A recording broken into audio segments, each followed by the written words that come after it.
uraho urahushenye ndutira bose wese uranziza imurika hose kumva iteka na buri wese wowe ku bwanjye namuha byose reka disi narakurose ni wewe mwiza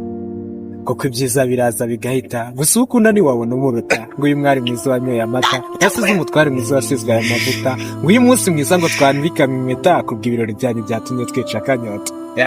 mufashe dushimire rurema uwamaye ubuzima nawe mvuka mbona wowe utagira icyasha ku mutima wowe urumuri rwa karutazima wowe wankuye mu mwijima ese uba mu rwego rw'imena ikikunda ari 100% byo na hose bikangana inshuti n'imiryango bikangana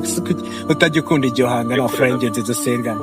nubwo nta muvandimwe mu muryango we n'ibigutera kunanirwa ngakora byinshi bakumirwa arenze abatuye imiturirwa ategeka bose gukamirwa kabuza abo bana kubwire gabanyegera disi ndemere cungo cugure mva mu wahongo gira umuryango gira ubukubu gasaro keza mu mararungo no kuri nasanze sana n'abazo ese uraho nanone Jibati yabifuze muri aya magambo ngasuraho nanone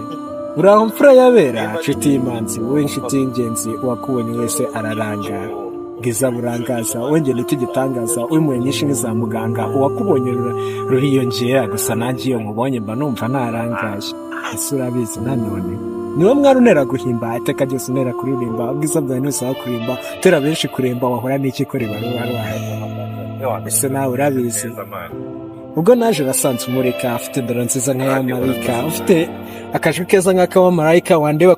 kugezana n'iyi saha ntujya uhinduka ese uraho nanone shenge ese uraho nkumburwa yanjye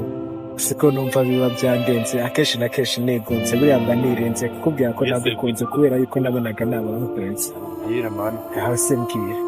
ngaho se mbwira ngo uyu munsi nari negereje nkundira ibyo mubwira mbivuge nkomesha itariki nk'inkora ku mitima isaha nk'isi nzayibagirwa nibwo nabonye umwari nagerera ese ubwira abizi nawe